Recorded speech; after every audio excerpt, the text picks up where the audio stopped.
ဟုတ်ပြီကျွန်တော်တို့ဒီ HTML တို့ဒီ HTML tag တို့ document တို့မဆက်ခင်ပါကျွန်တော်ဘာပြောချင်လဲဆိုတော့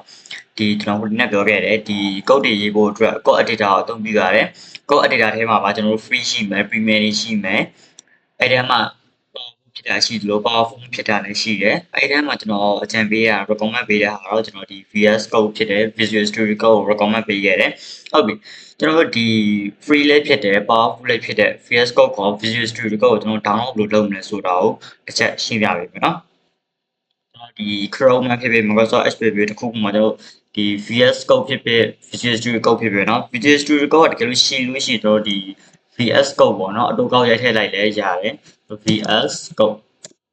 ဒီနေ့ခါတိုက်တော့ဒီမှာပေါ်လာမယ်ဒီကျွန်တော်ဒီ download ဆိုတာလေးကိုနှိပ်တယ်နော်တစ်ချက်နှိပ်လိုက်တဲ့ခါကျရင်ကျွန်တော်ဒီမှာမြင်မှာဒီ VS Code ပေါ့နော်ဒါကို download ပမာလုပ်နေတယ်ပေါ့ကျွန်တော်ဒီ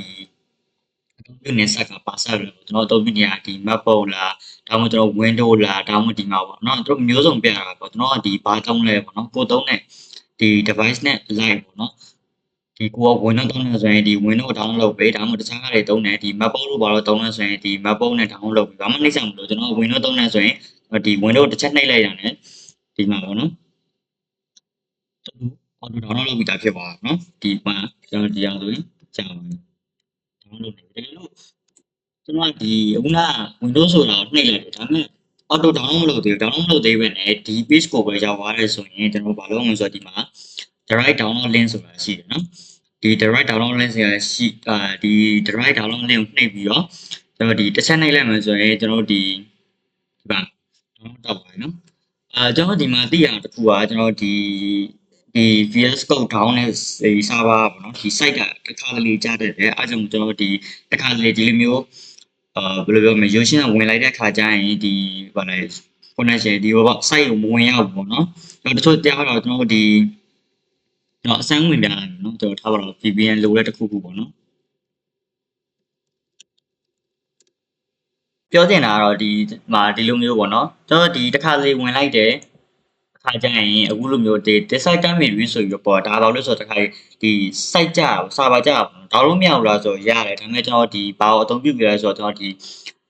VPN နေအသုံးပြုပြရပါတော့ကိုထားပါတော့ကျွန်တော်ဒီ Turbo တို့ဒီ PSI တို့Potato တို့စသည်ဖြစ်ပေါ့နော်စတဲ့ VPN နေအသုံးပြုပြီးတော့မှ VPN ချိန်လိုက်တဲ့အခါကျတော့မှကျွန်တော်ဒီ page ကိုရောက်သွားတာရှိတယ်ဘယ်လိုVPN ချိန်လို့ဆိုရင်တော့မှဒီ page ကိုရောက်သွားဒါပေမဲ့ကျွန်တော်ဦးနာပြောလို့ပဲ download မလုပ်ကျွန်တော်အဲ့ခါကျရင်ကျွန်တော်ဒီ download direct download link ဆိုတဲ့ဟာကိုအခုနာဆိုတစ်ချက်နှိပ်လိုက်တဲ့ခါကျရင်ကျွန်တော် auto download ဖြစ်သွားတယ်ပေါ့နော်ဒါပေမဲ့ VPN site ကြနေရယ် VPN လည်းမချိန်ထားဘူးအဲ့ခါကျရင်ဒီ page ကိုရောက်တယ် download လုပ်ဖို့ကျွန်တော်ကဒီ direct download link ကိုနှိပ်လိုက်တယ်အဲ့ခါကျရင်ကျွန်တော်အခုလိုမျိုးပေါ်လာပါတော့ဒီ site ကမ်းဗီဒီယိုဆိုပြီးတော့ပေါ်လာအဲ့လိုမျိုးအခါကျကျွန်တော်VPN လေးချိန်ပြီးရတယ်ပေါ့နော် VPN လေးချိန်ပြီးတော့မှကျွန်တော်ဒီ site ကိုအစပြန်ဝင်ကျွန်တော် download တယ်ဝင်ကို device ကိုရွေးပြီးတော့မှဒီ direct download link ကိုနှိပ်မနှိပ်ရင်လည်းကျွန်တော်ခုနပြောဆိုပဲ VPN ချိန်ထားတဲ့အခါကျ site လည်းမကြောက်ဘူးဆိုရင်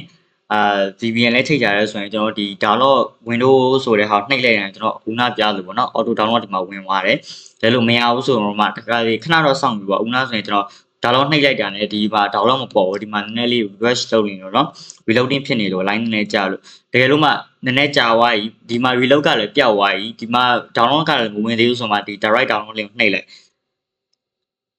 အဲ့ဆိုရင်တော့ download ဖြစ်သွားပါပြီ download ပြီးသွားတဲ့အခါကျရင်တော့ကျွန်တော်မရှင်းပြတော့ဘူးဘာဖြစ်လို့လဲဆိုတော့ဒီ download ပြီးသွားတဲ့အခါကျကျွန်တော်ဒီ run လိုက်ပေါ့နော် run လိုက်တဲ့ခါကျရင်သူ install လုပ်လိုက်တဲ့ခါကျရင်တော့ဒီ next တွေပဲနှိပ်သွားတာပေါ့နော်ကျွန်တော် next တွေနှိပ်ပြီးနောက်ဆုံးကျရင် finish ဆိုရပြတဲ့ခါကျရင်ကျွန်တော်ဒီ VS Code အသုံးပြုပြရပြီပေါ့နော်နောက်ပိုင်းကျရင်တော့ကျွန်တော်ဒီဒီ code တွေရေးပြီးတင်နေဒီ VS Code ထဲမှာပေါ့နော်ဒီ extension တွေ down တဲ့ဟာတွေဒါမှမဟုတ်လည်းဒီ browser live run လို့ရတဲ့ဟာလေးနောက် video တွေမှာထည့်ပေးမယ်နော်ဒီနေ့ဗီဒီယိုဒီဒီ setup ပေါ့နော်ဒီ setup VS Code install လုပ်တဲ့အပိုင်းနဲ့ပတ်သက်ပြီးပြပြသွားတာဖြစ်ပါတယ်နော်ဆိုတော့ဒီလောက်ပါပဲ